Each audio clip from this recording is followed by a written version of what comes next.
main engine for the mill. Wow.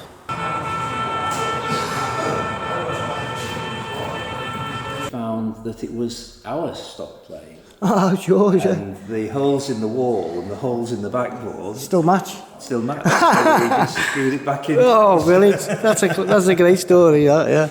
Absolutely brilliant.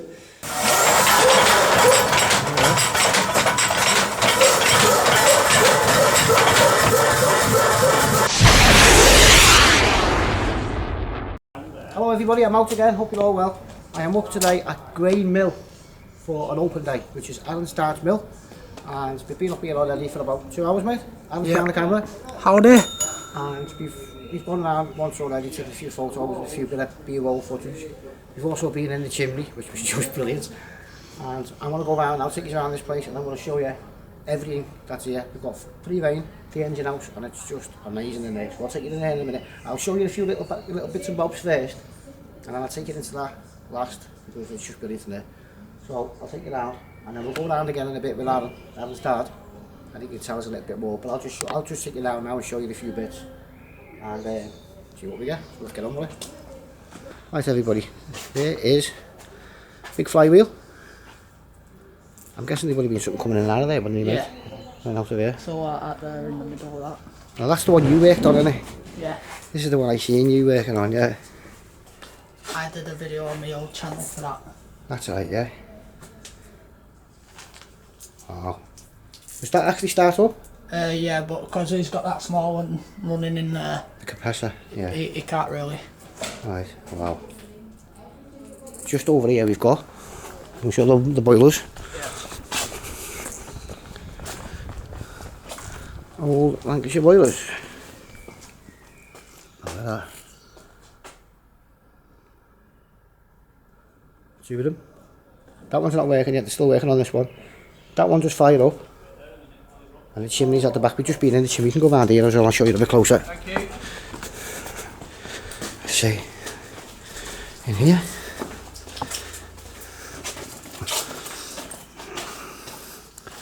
Look at that. There's some weight in that. Wow. Look at that. You'll see how far the boiler goes back. It doesn't look like it goes back that far, but believe me, it really does. There's the end. It must be a good what? That's going to be a good 60 feet, mate. Yep. Easy. Because when you go up here, with me and Alan, that's just been before. Can we go back up, mate? Yeah. Right, I'll carry the camera up. Let me just take this up here. See, there's a bit more of the boiler. And then in here, you've got all this. And there is the other part of the boiler. That is the boiler.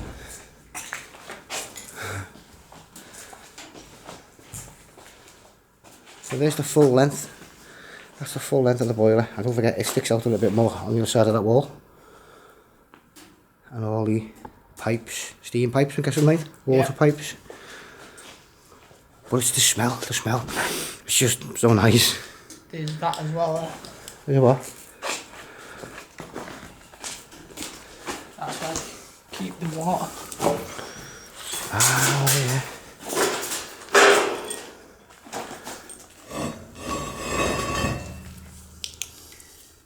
So water in there? Yeah. Oh, yeah. I have to have a look when I get on because I can't see from here, but wow. But I cleared all of it. Yeah, you've worked here on your own loads of times, haven't you, clearing all this as well? So Aaron knows quite a bit about this stuff. And Aaron's been coming here for what, since you were a kid?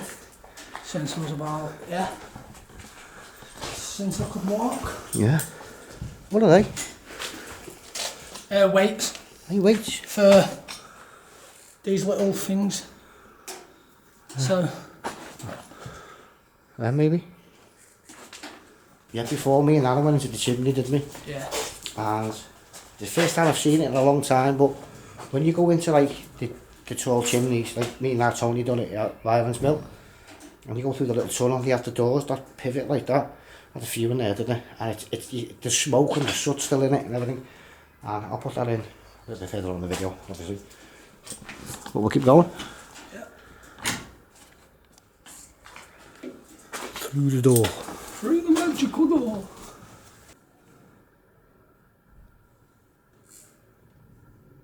What did you say this was before, mate? A loom. Oh, yeah. They used to use them in the cotton mills. Yeah. And they had shuttles which are in there, Yeah. which used to go across here. Wow. That's right, because you used to get them all on a line. Yeah. Yeah. A lot of injuries have happened on these things. Yeah. A lot of women used to use them years ago as well, didn't they? Kids did. Kids did as well, yeah. Right there. Thumbnail, maybe. Oh, I can get it. Here you go. Steam-driven air compressor engine by Gardner, Quincy, Illinois. An early 20th century engine. It ran at 300 RMP and could be used for air tools, garage tyres, inflation, refrigeration plant, etc. The steam cylinder is timber insulted at the centre with flywheel to give steady out, and the compressor cylinder at the other end driven by a tail rod extended piston rod. Oh. Gardner, Quincy, Illinois. Made in the US. Yeah. Illinois, that'll be. Yeah.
Actually run a little bit faster than that.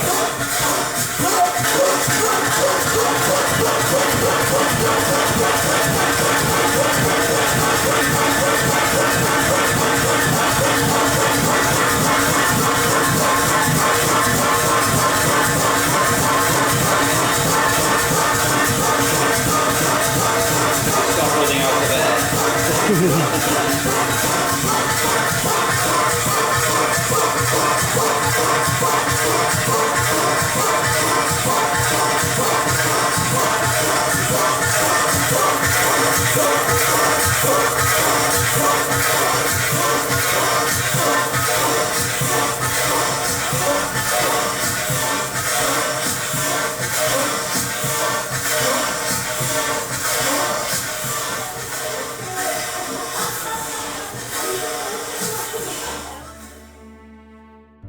Grane mill originated in the Grane Valley as a water-powered spinning mill, later with the addition of steam-powered weaving, becoming Grane Manufacturing Company.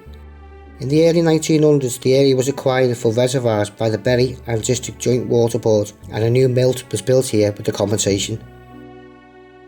Extensive sheds were built, and SS STOTT built a 500 horsepower gross compound engine with 15 ropes connecting shafting to over 1,000 looms. It also generated the mill's electricity and soon became their showpiece.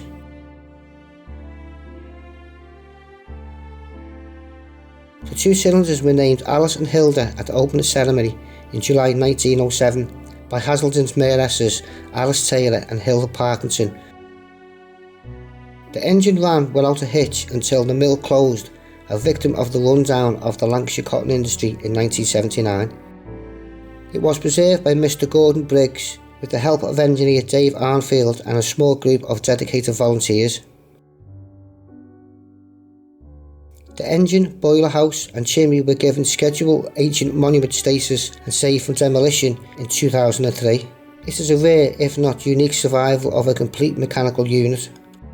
Despite many delays, continuing persistence has kept restoration on track, and now in 2022, the two parts of the mill at last become under one management regime. Plans are in place for the restoration, display and demonstration of machinery that has been in storage for many years, and facilities for visitors will be improved and created. This is very much a work in progress, but it is a new and existing phase of the life of Grane Mill.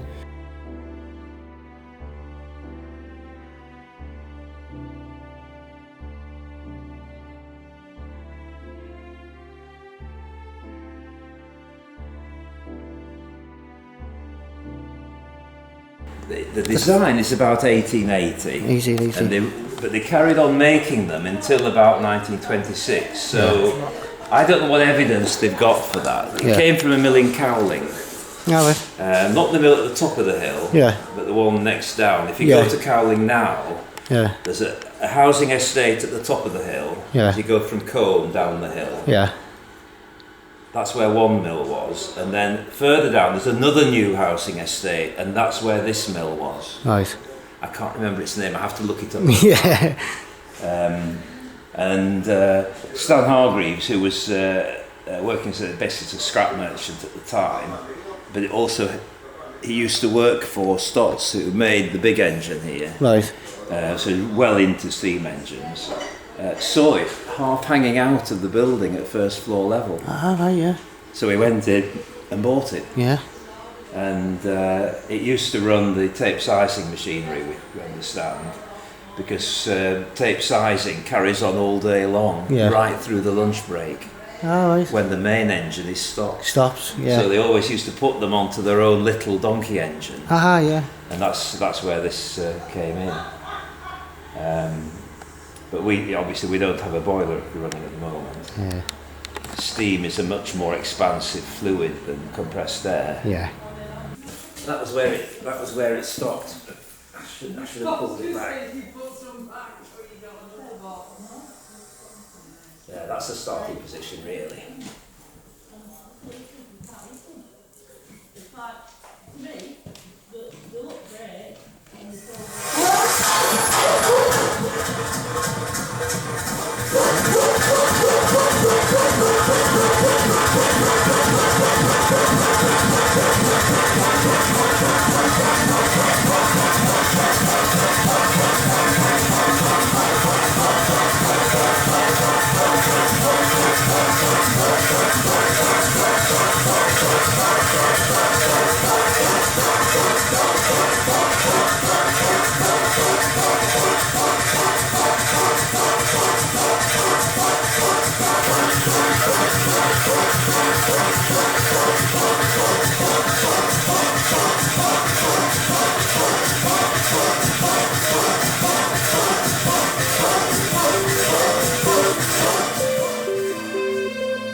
Right everybody, I'm just going to go and have a look inside.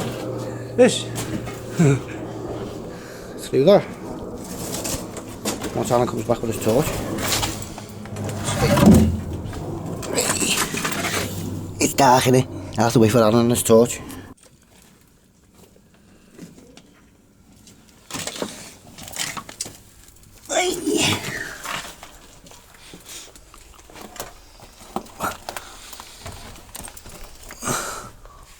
Wow, look at that.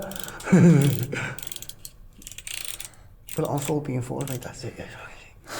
That's 150 foot, everybody. Just brilliant. Isn't it? Yeah. Just that torch just a sec, mate, because apparently Go down here. See them doors there, everybody? That's the door that the type of door that me and Tony seen when we were in Rylands Mill. It swivels on a pivot there, see, at the top. See there? It's exactly the same. Have a little go.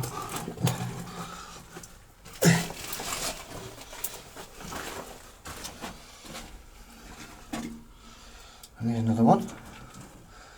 It really stinks of smoke in here, doesn't it? Yeah. Have you ever been in here, mate? Yeah. Like loud? Yeah. One sec, everybody. Just gonna get through this gap. There you go. Oh, mate, it keeps going. Wow.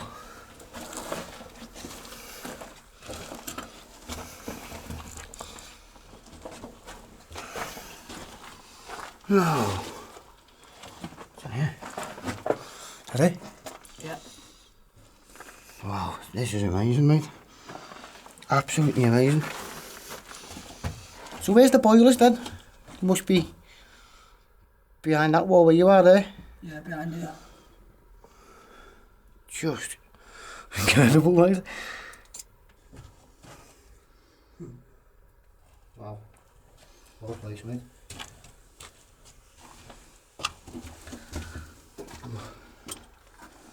Oh.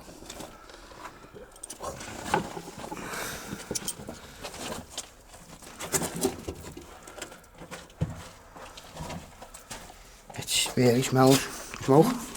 So all the smoke comes through here. Yeah. From down there. Through here. Through this door. Swivel door. Oh, that's tight, isn't it? The door's going to get shut on me. And around. And up into the chimney. Which is there with all that brothers. Absolutely brilliant.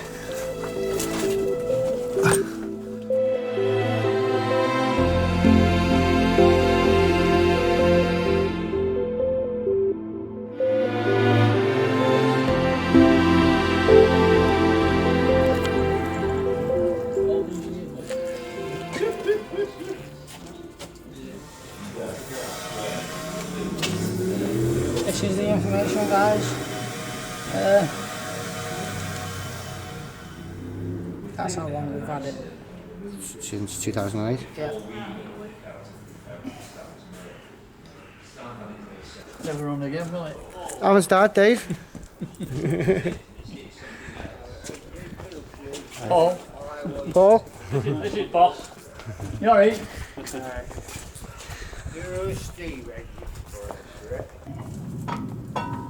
This isn't correctly set. I was going to reset that. It's set a bit too far back. You might just make it go on, but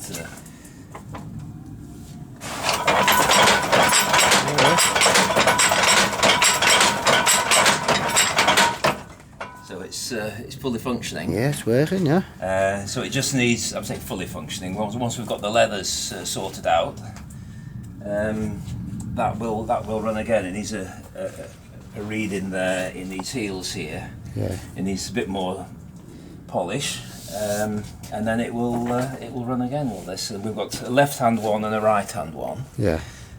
So they'll go together in the area we've got by that little engine.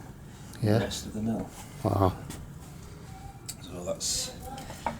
We had hoped to have that actually already set up down there, but we ran out of time. Right, everybody, we're going to go in here now. We're going to go up. I will introduce you to Anthony, who's just there, who's going to show us around and tell us a little bit about the machinery in here. Hello, Anthony. Hello. Hello. Right, thank you. Should we go around and have a look then? Yes, indeed. Yes. This is the main engine for the mill. Wow. 500 horsepower cross-compound engine with a separate condenser under the floor here. And that used to drive 1,100 looms in the weaving shed, producing cotton cloth, yes. How many horsepower? 500? 500 horsepower. That's the nominal horsepower. It would be capable of doing a little bit more than that. Yeah. Because the engine builders would make absolutely certain that it would deliver at the very least 500 horsepower. Yeah. It would need to probably be capable of about 600. Wow. Latterly, it provided both electricity and direct power as well. Right, yeah. After the weavers, Yeah. after the oil crisis, Yeah. they had the weavers operating on the line shaft drive, and they had 5 ropes just going to an electric generator to provide their own electricity when there was no electricity available through the mains. What's with the name? That one's Alice. Is that one named as well? This one was named Hilda. Hilda. Oh, I've seen that but before. the plates were stolen when the mill was derelict. It was derelict for 20 years before we started work on this, and so a lot of the plates were stolen, including the maker's plate on the wall there. Sorry, the ladders are in the way a bit. I'll go over. Alan said to me, there was no roof on this when you first got it. There was a roof on. The problem was the roof was damaged by the people that took down the part of the weaving shed that was allowed to be taken down by the ministry. Right, yeah. And it wasn't taken down in accordance with the permission. Right. And caused a huge amount of damage to the trusses. Yeah. And caused the roof to settle. So we've had to do quite a lot of repair. And put temporary props in and so on. So a lot of work actually still needs to be done to make it a permanent repair. And there's supposed to be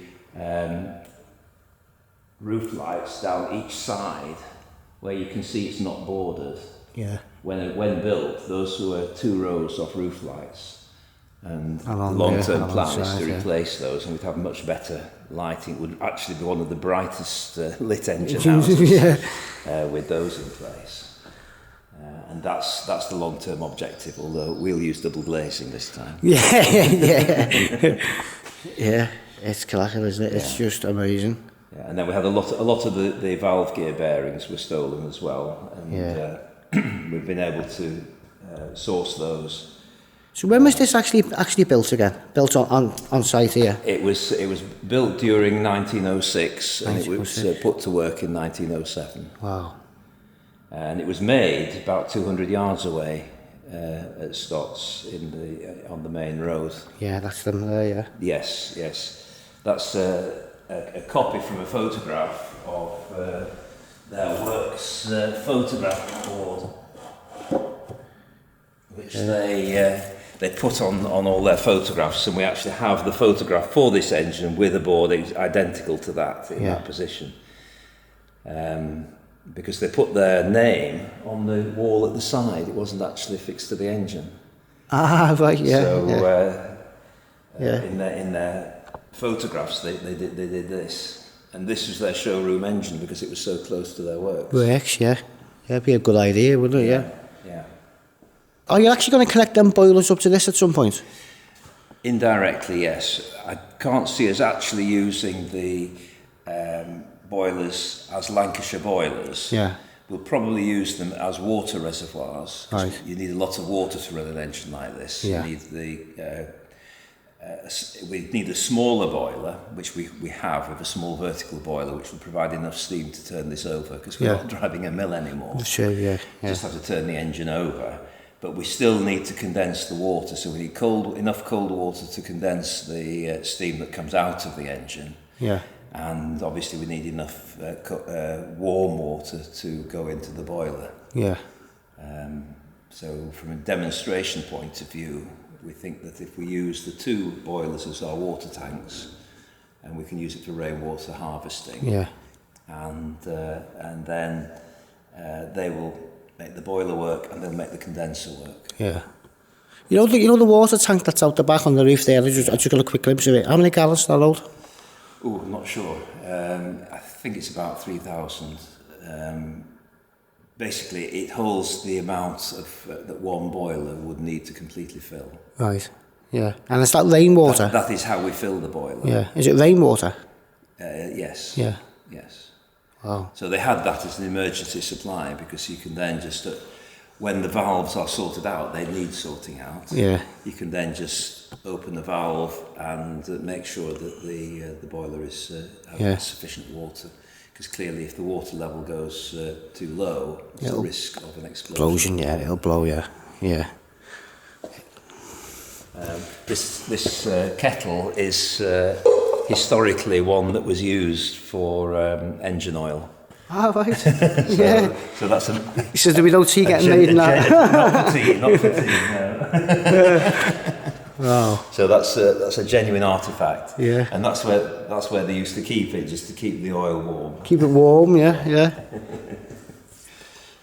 It's massive, isn't it? Yeah, I mean, the half the connecting rod plus the crank is weighing about a ton, something like that. Yeah. And then there's another ton on the other side. So when you're starting the engine, you have this coming up.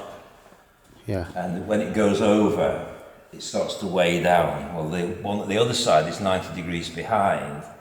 But when both of them come over the top, there's 2 tons pushing down. Wow. So when the engine starts to move, the starting position is with the piston here, the crank here, and the piston pushes that over.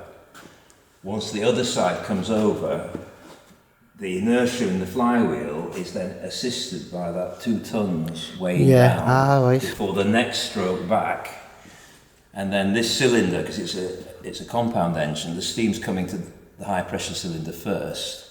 So the high pressure cylinder has to have probably about 4 strokes before there's sufficient pressure in the pipe leading to the other cylinder, before that cylinder can become effective and start to do work. Yeah.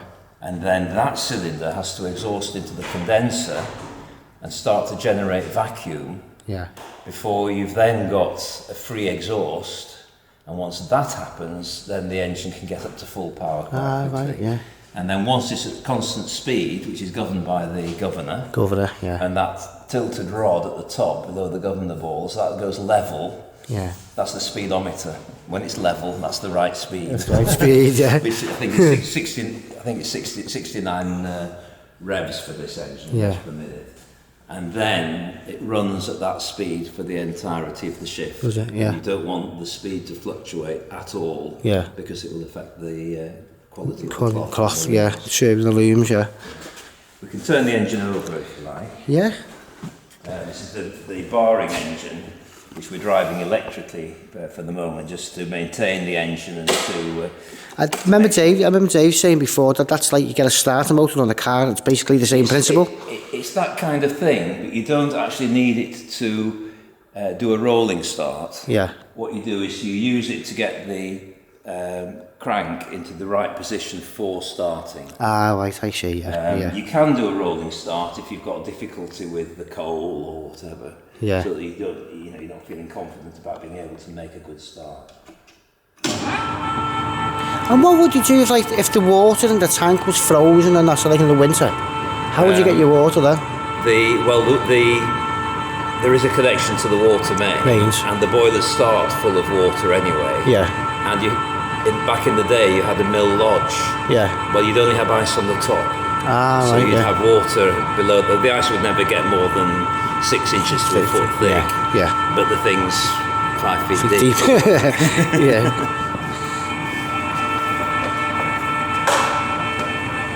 This engages the barring engine with the flywheel, and then you can start to bring it round into the start position, which is 45 degrees, pointing towards the cylinder.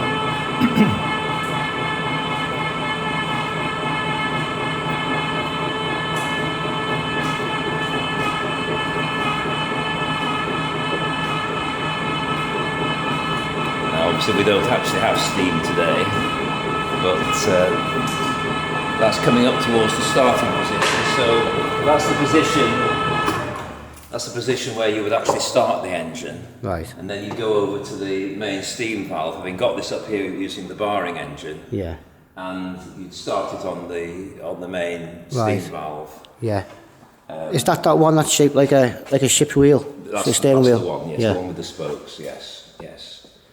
And then that would put full steam into the high pressure cylinder.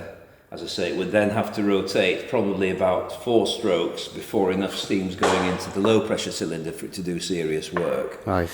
And then that will start to build up, and you can see there's a tail rod on the back end of the low pressure cylinder, and that's driving the condenser under the floor, which creates vacuum. Vacuum, yeah. So you have the boiler pressing at one end and the vacuum sucking at the other. Yeah. And the two pressures add together to give you a high efficiency and larger amount of pressure across the engine. So then when the engine starts, the cranks will come over, and then the weight of the cranks will cause the flywheel to accelerate. When the flywheel goes faster than the gears drop out. Yeah. And the engine carries on picking up speed. So where would the cables come off there? Would they go down to where would they? They went across to the on the top to the wheel at the far side. Yeah. So the top cables would be loose, and the bottom the bottom cable would be taut. Yeah. It's you can see the way around it's going. It's pulling from the bottom. That's right. So the top cables would just dip slightly, and the bottom ones would be doing the driving. And then during the miners' strike and the oil crisis of the early 1970s, that's when this generator was put in, the second-hand generator. Yeah. So 10 ropes went from the flywheel to the second motion shaft, so that could deliver at least 500 horsepower. Wow. And then 5 ropes can come back via a generator to deliver electricity as well. Yeah, oh yeah. Oh, good. So now the weight's coming over on the low pressure cylinder. This is the high pressure one is now fully over. Yeah. The low pressure one is 90 degrees behind, so that's just starting to come over at the other side of the flywheel. Right. And now we've got 2 tons weighing down, and this lever will drop out in a minute. There it goes. It goes, yeah. And now the flywheel is now turning purely on the 2 tons pushing down. Wow, yeah. You can see it accelerate, and then it will slow as the weight comes up the other side, because of course we don't actually have steam today. Yeah. Wow. But that momentum would have then been added to another stroke, because these are double acting cylinders, and you would then have the steam powering it and gradually accelerating it up to working speed. Is it a bit like when you get them toy cars that you pull back and you let go and they shoot off on their own sort of thing? They've got like that windy thing in them, haven't they? Well, it's certainly the ones that have a flywheel inside. Yeah. That's literally what this flywheel is doing. It's storing energy. So as it starts to move, the amount of energy stored in the moving flywheel is then used as an impetus on the following stroke. Yeah. Wow. And it also stops the engine from accelerating and decelerating suddenly. But the governor also helps with that as well, by controlling very, very precisely the amount of steam that goes into the cylinders. As more looms are put onto the engine will momentarily slow down. So the governor balls will drop in, and that causes these 2 light rods here to control the valve gear and ask for more steam. If on the other hand a lot of people were to take their looms offline in order to get cloth out, then the engine would speed up and the fly balls would fly out slightly. That would alter those rods in the opposite direction and call for less steam. And so that would constantly monitor the amount of steam and match the power of the engine exactly to the load, which is the most efficient way for saving coal. And it's also the best way of keeping a constant speed, which you need to weave good quality cloth. I mean, even just that setup there, it looks heavy. It is. You know, I can pull the thing down. You can see the balls move in and out. I mean, those are heavy, and it's got to lift this counterweight as well. The running position is there. That's the running position. So that's the running position. So that's where the balls are when you're running at the right speed. And this rod I'm holding should be more or less dead level when it's running at the correct speed. So when you glance at the steam engine running, you glance at this rod. If you're responsible for the engine, you make sure that rod is level. And Definitely not too high. Yeah. And if it's too low, you'll spoil the cloth. Too high, and the engine could run away with you. Yeah. Which is why you have this device here, which is a safety device. There's a piece missing here, which we have to remake because somebody stole it, which has pins on it, which operate this safety system. Yeah. So one pin will unlatch it if it's too slow, and the other pin will unlatch it if it's going too fast. Yeah. And either way, if that drops, that then alters the position of the trip valves, and when they go down like that, they will deliver no steam into the engine. It closes the valve, so you're not getting any steam. And on this engine, in 1912, they added an automatic safety device, which was a vacuum breaker, which is this valve on the floor here, so that when this drops, when this is correctly set, it pulls a plug out of the vacuum from the condenser, which means that the atmospheric pressure is let back in, and you've got the pressure of the atmosphere acting on the backside of this big piston in the low pressure cylinder, which gives you an emergency stop. Unfortunately, an emergency stop still probably takes about 16 revolutions. But that's twice as good as stopping in 32. We've done this check on the engine at Queen Street. It takes 32 revolutions to stop normally. Because it's connected to all the mill shafts. Mill shafts, Tons and tons of shafting. Everything else has got to slow down with it. Yeah. And then when we put the vacuum breaker on to stop, it stops in 16 revs. Wow. You still don't want to be caught in the machinery for 16 No, not really, no. It amazes me as well, because when you look at something like this, every little bolt, everything that you can see has been made individually on its own, you know what I mean? And in fact, that was made about 4 years ago. Yeah.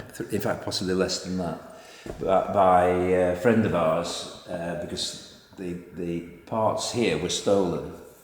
And so he was a Rolls-Royce prototype engineer, and we had the drawings for these parts, gave them to him, and he produced brand new parts. Wow. Sadly, he passed away before he could make the parts that connect these up. Those are the last two parts we actually need to complete the engine. Yeah. He also made these rods, which we took off in order to do the cladding, and they go back here. So that has to go inside this dashpot. So that's the last little bit of fitting we have to do, having done the cladding. We ran out of time. That's the condenser pump. So there are two pump chambers, one on this side here, and there's one that's in the dark underneath the other end of the tail slide. And this is the top of an inverted capital T lever, which gives 2 pump strokes every revolution, so that you're getting the condenser water pumped away.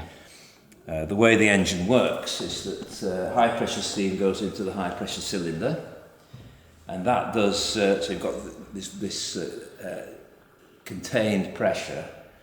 To do work, a cylinder has to expand that steam, but it only expands it to half the amount necessary to go back to zero. So you have boiler pressure coming in, and the exhaust is at half boiler pressure coming out. That then goes through pipe under the floor into this cylinder. So you've got half boiler pressure coming into this cylinder, and that is then expanded again by this cylinder to exhaust into the condenser under the floor, and all that steam is mixed with cold water. Small amount of cold water condenses a large amount of steam into a small amount of hot water, and this pump pumps that water away. So it pumps the hot water away, but that condensation of the steam creates a vacuum. So you're getting up to 15 pounds a square inch of vacuum sucking on the engine. You might have over 85 pounds a square inch of boiler pressure pressing on the engine, which is giving you £100 a square inch across the whole engine. Yeah, yeah. £15 a square inch is heat recovery. Right. Which you're not paying for in coal. True, it's yeah. Saving. Yeah, you're saving it, yeah. About 15% of coal at those pressures. Yeah. At higher pressures, you might be only saving 10%, but nevertheless, it's a significant saving. Yeah. Making your cloth cheaper. True, more yeah. competitive. More competitive, yeah. Yeah. These are the valves from the engine. We've taken these out so that we can put oil into the cylinders for demonstrating the engine. It's amazing to think, like, all them years ago as well, you know, when these were first thought of, one man's actually thought, right, well, I've got an idea for something here, and it's ended up with this. Yeah, you know, every component. A lot of men have a lot of men have done it, yeah, because they're all different components and that. Yeah, but the main principles are the same as for the early engines of James Watt. Yeah. The beam engines that he produced, which has separate condensers, where the engine was powered by creating vacuum outside the cylinder. Yeah. There's a big leap forward from Newcomen's engines, where the vacuum was created in the power cylinder. Yeah. And then he made them separate. So this thing we've got under the floor, although it was patented in 1907, or just before 1907, this is one of the first installations of this particular type of condenser. It was invented by James Watt in the late 1700s. Wow. As a separate condenser. The principle was the James Watt principle. Yeah. Yeah.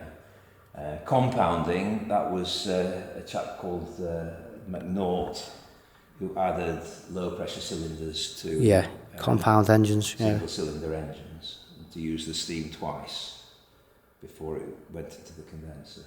Would you get something like like on the old steamships, like paddle steamers and things like that? Would it be something similar to this? Yes, but they tended to be designed so that they occupied less floor space. Right. And they tended to be more vertical. Not always. Yeah. But the main difference is that they had reversing valve gear. Right. Whereas a mill must always drive in the one same way direction. Yeah. So you don't need a reversing motion. Which would be, you'd have a reversing motion inserted at this point. Yeah. So that you could, you'd have a quadrant where you could reverse the action of the of the rods, which is what you have at for colliery winding engines as well, which again are very similar. But you have to be able to go up as well as down. Down, yeah, you've got to go both ways. Whereas this one only ever has to go in one direction, Yeah. so there's no reversing gear. So that's the main difference. And obviously with a ship, you've got to be able to. You got to be able to go backwards. Yeah. Otherwise, the principle is the same. The other difference is that these engines have to run at constant speed, whereas a ship will need to run at variable speed. So on a ship, you wouldn't necessarily have a governor. You might have a high-speed governor so that the engine doesn't overspeed, but you wouldn't actually need a governor to keep the speed constant, which is what's required in these engines. Yeah. Wow. It's just amazing. I wasn't expecting it when I come in. I really wasn't. I thought it was just going to be the little ones like you're seeing outside, and I walked into this and I went, whoa. Well, if you've been going on into mills with empty engine houses, now you can imagine them with one of these. One of these in it, yeah. And this is only a medium-sized engine. Yeah. 2 cylinders on Either each side, 4-cylinder engines. Wow. And so you've got the one at Trencherfield Mill, Wigan, which expands the steam 3 times in 4 cylinders, a high pressure, an intermediate, and they have 2 low pressure cylinders, which was the arrangement at Ellen Road, which is another one that one steamed every first Sunday of the month. Yeah. And that one is actually a double tandem engine, so you've got 2 high pressure cylinders and 2 low pressure cylinders. Right. And that one delivers over 3,000 horsepower under full boiler pressure. Yeah. So that one is actually the largest textile mill engine, working textile mill engine that still exists. Wow. I'll have to go up and have a look at it. Some of the mills I've gone into, when you're walking around, like everything's gone. And it's just like, you see holes in the floors, stage holes, and that would be the part of this, wouldn't it? Yeah. Wow. Well, when I first got interested in these, I'd been into various engine houses and just seeing what you're talking about, the engine beds, you could see the lots. I think, crikey, this was quite a machine. Yeah. And then you start to work out how the drive went from the flywheel to the second motion shaft and into the mill. And you could see the scale of what it was. Yeah. So I then got on my bike, literally, and went round all the mills. Yeah. And at that time, in the mid to late 60s, there were hardly any still with the engines in, until I got to one where I did find an engine. Yeah. And that was Pender Street Mill in Nelson, which had a 1,200 horsepower engine. So that's more than twice the size of this one, but still with just 2 cylinders. Yeah. The cylinders were much bigger. Much bigger, yeah. And that was still driving the mill. Wow. And it was just immaculate. Yeah. Absolutely fantastic. Everything polished. Yeah. And it was just driving the mill at full power. Wow. Sadly, within 4 or 5 years, the mill electrified.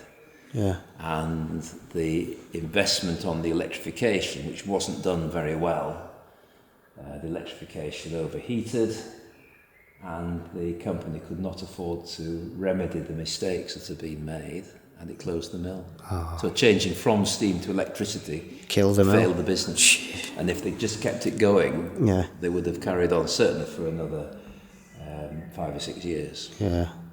It's a shame, isn't it? Yeah. I love these tiles as well. I've seen a lot of these in some of the abandoned buildings I go. I think they're clever. They really are nice. Yeah. I mean, they're not extensively patterned. Yeah. One of the sad things from our point of view is that they put in that continuous stone course. Oh yeah, through the middle. Crane rail. Yeah. But they didn't put a crane on it. Oh wow, yeah, there's no crane, yeah. They put those massive beams to lift bits of the engine. Yeah, and there's no crane. And it means that for maintenance, we have to put up separate gantries. Yeah. Because I mean, there isn't a beam over where we need to lift the engine cover. Not one that we could reach anyway. We can't, these days, get up there without a scaffold to put a lifting item. For example, take the cylinder cover off. Yeah. Which we had to do last year because one of the studs had broken. Right. We found that one was broken, so we've made a new stud. But while we were at it, we actually took the cover off to do a full inspection of the cylinder. Yeah. And also to sort out the indicator boards here, because the original indicators had been smashed off with a sledgehammer. Oof. And the threads were still in there and totally jammed. Wow. So we had a big job getting them out, and we needed to inspect the cylinder to make sure we hadn't left any bits of metal inside the cylinder, which would have scored the cylinder. Yeah. So we did that, and then we had to. This is actually an original valve that we were able to get hold of. It's a new stopper on it, but on the low pressure, they are actually new ones we had to make. We need these for when we do come into steam to use an instrument called an indicator, which draws a graph of steam pressure inside the cylinder for each position of the piston. Ah, right, yeah. And from that, you can determine precisely when your steam valves are opening and closing. Yeah. And whether you've set the engine correctly so that you get compression at the end of a stroke and correct opening of the valves during the use of the engine. When we had the chimney redone 8 years ago, we had a lot of work done, and the steeplejack said, "Oh, my brother's got a stop plate," and so he had a word with his brother, who decided he would donate it to us. Oh, brilliant! Yeah. When we got it here, we found that it was our stop plate. Oh, sure, yeah. And the holes in the wall and the holes in the backboard still match. So we just screwed it back in. Oh, brilliant! That's a great story. Yeah. Absolutely brilliant. Wow. A similar thing happened with the Alice plate. Somebody said, "Oh, you're preserving the engine. I've got the Alice plate," and they returned it to us. But we still need the HILDA plate for this system. Alice and HILDA were the two people were the official people who opened the engine and set it to work on the first. The first day, yeah. Cheers. I'll probably see you outside in a minute and again anyway, won't I? Cheers. Thank you very much, mate. Thank you, mate. Thank you.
So there you go, everybody. What a fantastic piece of machinery that is. I was just mind blown, and wow, just so good. You can smell it as well. You know the oil, the grease. I mean, it's been polished as well. Really enjoyed. Come down. You've got to come down and have a look. They're going to be having some more open days, and I'll put the links in the description below of the next ones. I'll also put the Facebook group in for this place as well, and get in touch with them, try and give them some support, donations or something like that. Anything you can do to help the gents out here will be absolutely great, because you know, they've been here for a long time. They've put their effort in, they've put their work in.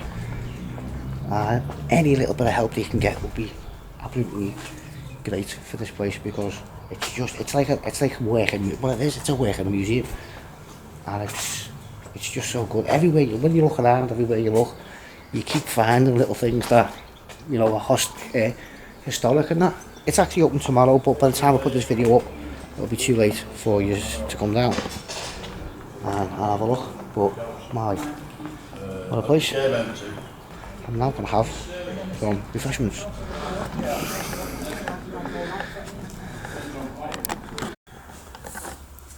Can you see everybody, the windows and all that? It's like you would get in a mill. Some of the old mills we go in. That would have been an office at some point, wouldn't it? Probably. Yeah. It was a car museum. Yeah, but you've got to come up next open day, of course. I've got a little cafe going on. September it'll be. I'll put the link up in the descriptions and all that for you, all the information on this place. Go and check the page out. We'll put the link in the description. We will. And you can come up. You can bring the kids up here as well. It's safe enough. And that.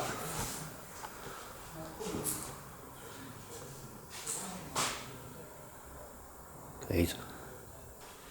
Look at these little paper things on it. I don't want to touch it because you fall apart. Oh, it's all wood.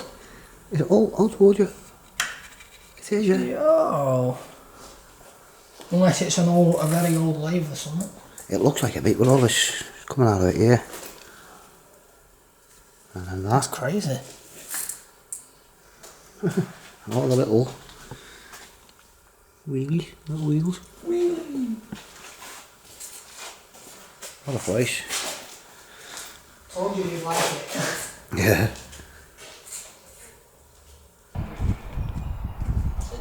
You want a swap? Wow.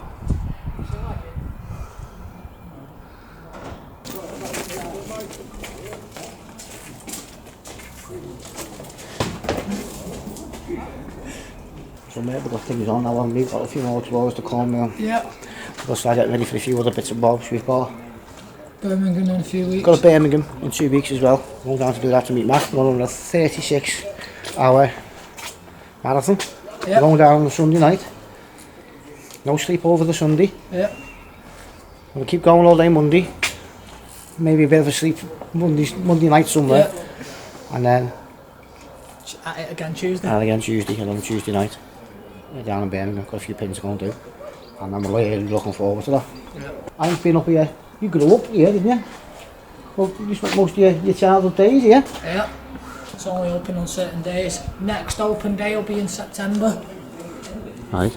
We'll put that in the description. Yeah, we'll put the dates in on that at the bottom. Yeah. Right, everybody, we're back at the house. Just bear with me a minute. Me and Anna meet in the back garden to do an out, so my uncle Nick's asleep in the car. Huh? You blown that one then. I blew that one then, didn't I? Hello everybody, we're back at the house. Now I did make an outro up there, but I want to do it here because we've got a bit more to tell you, which is very interesting. Now, we come in the back garden a minute ago to do the outro. My uncle Nick was meant to come out and speak on camera now to tell you a few bits, and he's asleep in the car. So funny. So anyway, back in the house, back at mine, in the back garden, and my uncle Nick has got something to explain to you. Go on then, Uncle Nick. Let's tell everybody at home what happened up the mill. Hey? Tell everybody at home what happened at the Well, mill. you won't believe what happened today. Talking about American cars to Aaron's father, and well, it happens I bought a car for him back in 1974, Yeah, and I've not seen him since 1975. yeah. It was funny, wasn't it? Because he said, yeah, I recognise your face from somewhere, and you said, I recognise your face from somewhere. And what was it? Did. I bought a black car or something, an American black car. American Chrysler New Yorker, Yeah, and he said, yeah, that was me. that was me. Yeah, from Cheadle, was it? No, Cheetham Hill. Cheetham Hill. So they both knew each other, and they hadn't seen each other for the whole of my life, which is 50 years. It's just unreal, that, isn't it? It's very strange, actually. Very strange. You'd never considered that. Yeah. And well, It's just a great topic. It's a small world. It's a small world, but it's a great end to a great day, though, isn't it? Something like that. It's just brilliant. Yeah, it's just brilliant. How about that? My Uncle Nick met somebody he knew from 50 years ago, and it happens to be Aaron's dad. You couldn't make it up. Just brilliant. Brilliant. And they were both as shocked as each other to see each other, and it was great. Anyway, we're home. I'm going to go up now, watch the footage, see what we've got. Thank you very much for watching. Thank you very much to Anthony, Aaron's dad, Dave, the ladies that were up there, the other gentleman with the cap on, I don't know his name. What was his name? Can't remember. You can thank you to him anyway, and what a great place that was. You must, if you can, I'll put the links down below for the mill. Go over and check them out, go over and show them some love and support. Any donations, the link's going to be there for you to help them out. You have another open day on the September. In September, you're going to have another open day. Don't forget, if you go to that open day in September, it's going to be preserved a little bit more, because they've got a lot of plans, and they've got the main mill now, haven't they? They've got full control of the main mill, so they're going to have a lot more, obviously, exhibits on and bits and bobs going on and stuff. But it was just great. I loved it. So glad I went. So glad I went. So yeah, please check out their FB page. I'll put it in the link below. So I hope you liked the video. I know I did. Hit the like button for us. Hit the subscribe button if you want more content. Leave a nice comment underneath. Leave a comment. It's fit for the mill and that. You know, it'd be a good thing to see a lot of comments for that great mill. Subscribe for more content. And I will see you very soon. We're busy now, aren't we? We've got things coming up now. So I'm going down to Birmingham and that as well on the 15th, 16th, on the Sunday for a 36-hour marathon with Matt, the Dark Ghost. We're going to go down and do that this month, next week, you know, basically. So stay safe, take it easy. Thanks for watching. Wow, what a day. You're going back up to see Anstad as well, aren't you, at some point? Oh yes, I Yeah, will, to swap phone numbers and that, so he's going to go back up and see him. Big thank you from your Connected Drive for driving us up. Of course, big thank you to my man, Adam. Thanks for watching, stay safe, take it easy, and I will see you all very, very soon for more.